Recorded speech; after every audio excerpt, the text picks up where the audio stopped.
And it just so happens to be true, audience, the close grip palms up pull down is the best bicep exercise in the world, better than any curl you can do.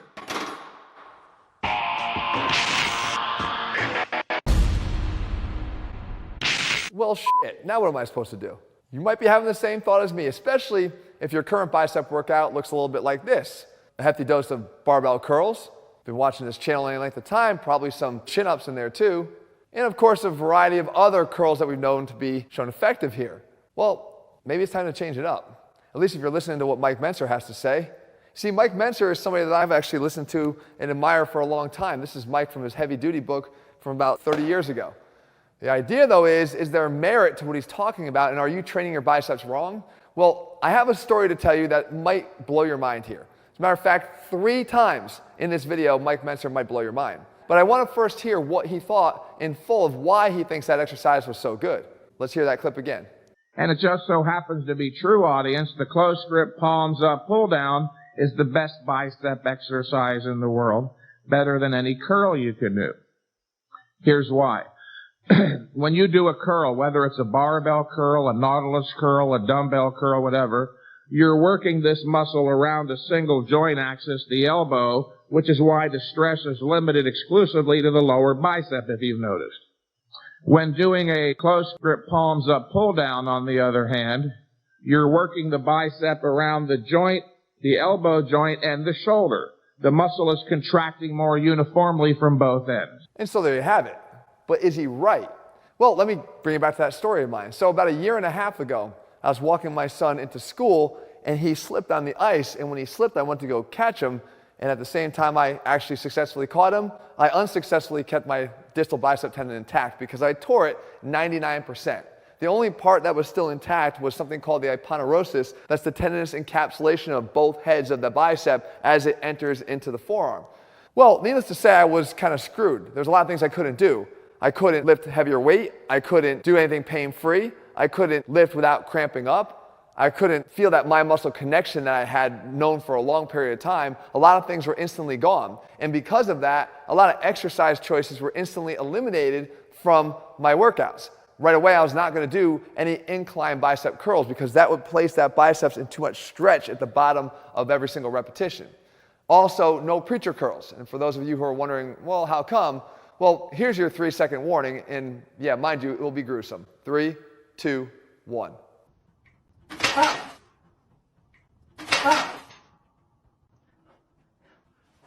I did warn you, and that's probably largely why I didn't want to show up as the next guy to be in that type of video, so no preacher curls. But I did think about those chin-ups that we talked about before. And remember, I told you that what I learned here is going to be serving every single one of you, no matter whether you've been injured or not. I went to the chins because I know that it does exactly what Mike was talking about on that exercise. It applies the stress to the biceps from both ends because we're going into that flexed shoulder position and bent elbow. And it's the reason why I told you for all these years why it's such a great exercise for you to be doing. And I did it until things went wrong. And that is, I developed elbow pain, a lot of medial elbow pain. And I've done a whole video that I'll link for you at the end of this one about why you get medial elbow pain, particularly if you don't have enough strength in your bicep. And now we're talking about the compromised strength I had, so I was feeling too much stress on that inner elbow, and the chin-ups themselves weren't working. Too much body weight for me to have to handle and pull up on every repetition. The biceps couldn't handle it alone, so they were forcing the forearm to do more of that work. Again, detailed explanation of why that happens and how to avoid it in the other video. So needless to say, now that's off the table too. And the bicep curls was just not really where it was at for me because I wasn't able to really manage too much weight there anyway, and it did feel that cramping I mentioned before. But I do remember that clip from Mike Mentzer. Again, this is someone I watched from childhood, and it stuck in my brain, and I thought to myself, I know there's something else I could do that would unweight the whole weight of my body, that wouldn't force me to have to do assisted pull-ups, and it is the underhand close grip pull-down. And so I ran my ass right over to a pull-down bar and started to do the exercise as part of my recovery back. And guess what happened? My biceps grew a lot. Why? Because I could apply good tension in that shortened position with the arms up, elevated into shoulder flexion, and having that flexed elbow. And the safety of the exercise was actually unmatched for me because the eccentric part of this was actually occurring at the same time that I was flexing my shoulder. So while I was getting lengthening of the bicep at the elbow, I was actually getting a shortening of the bicep as the bar raised up. So it was actually very safe for me, unlike those incline curls that would have actually put that under a great amount of stress.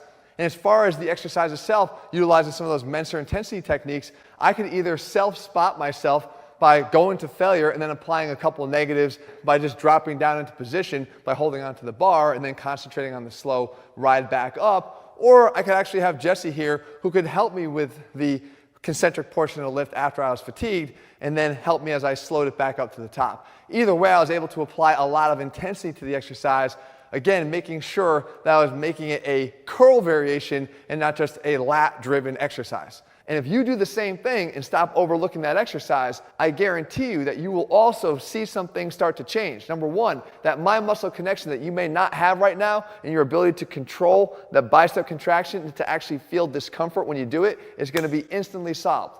But that's not where I stopped, because I still wanted to curl. And one of the other things about Mike Menser is he talked heavily about volume and making sure you don't do too many sets. As a matter of fact, you might be shocked to hear how many sets he thinks is actually good. On occasion, I've had a phone client ask, Mike, would it make a difference? Would it be the mistake to do a second set? You keep making such a big deal about doing one set. And I respond something to the effect that doing a second set is neither necessary nor desirable. In fact, it would be the biggest mistake you can make. Going from one set to two sets is literally the biggest mistake you can make, because going from 1 to 2, audience, is not merely a linear increase of 1 unit, 1 to 2. It represents a doubling, a 100% increase in the volume of the exercise. And remember, that's a negative. Even one set represents a negative, because insofar that you train at all, you make an inroad. Well, some people might say, well, Mike, if I do a second set, maybe I'll get a little bit more growth stimulation. But then I point out, whatever little bit extra growth stimulation, you made a doubly deeper recovery ability, so that negates any greater growth stimulation. Well, one set, hell, Mike, now you got to go and ruin everything for me. Again, as someone who actually enjoyed training and training my biceps specifically, one set was a hard pill for me to swallow. So I didn't do that. But what I would recommend is potentially investigating a lot fewer sets for you right now, because it can't hurt. And my thought was, in this state where I was injured, I had nothing else to lose because I couldn't simply continue to go. In other words, I had a car accident right here, and I either chose to go get a new car and have it operated on, or continue to drive the same banged up car and do my best with it. And I chose option B. And in doing so, I had to realize that it's not the same car anymore, and I have to respect that fact, so I have to take it a little bit slower. So cutting that volume down was a good idea, and doing a lot less of it was a good idea in order to salvage what was left of that tendon and build up the strength of that muscle while I was reformulating the scar tissue in the elbow. Could I make it work? Well, I was about to find out. So I cut things way back. And what I started to do was this variation of a curl, where I would simply just run the rack here. One set. I'd start at the bottom here of this easy curl rack. Again, intensity was the name of the game from Mike Menser. I made sure that this one set was going to be ultimately intense. I'd rep out. I'd put the weight down, go right up to the next one up the rack. Curl again. Continue to rep all the way out. Hit failure, keep it going. Again, the intensity was the equator of the lower volume. If I can keep the intensity high, I could keep that stimulus that Mike talked about, flipping that switch for anabolic adaptation. Go up the next step up the rack, again, to failure. And I was limiting, again, the number of repetitions or rotations on that tire that was already banged up here. What were the results? Better. As a matter of fact, my arms started to feel stronger. From workout over workout over workout, I wasn't able to do the weight I was doing in that clip for you right there when I started. I built up my strength again pretty decently in my bicep by taking this approach. So in this case, less was actually way more than continuing to always think that more is better. What am I saying to you? Not necessarily that you got to start doing one set, but it might be worth investigating fewer sets of whatever you're doing right now, because I don't believe that there'll be a compromise of the gains that you can get. As a matter of fact, you might be surprised at how much better you can get. One more set, again with much lighter weight here, but at this point feeling incredibly heavy, to failure. And that was my workout. But that led me to sort of the third point that Mike makes here, and this one might be the most mind-bending of all of them, and that is, what type of recovery do I have? Because it's not really about what I was doing in the gym. If I just did what I was doing here and I didn't focus on this other aspect, I don't think my gains would have actually recovered.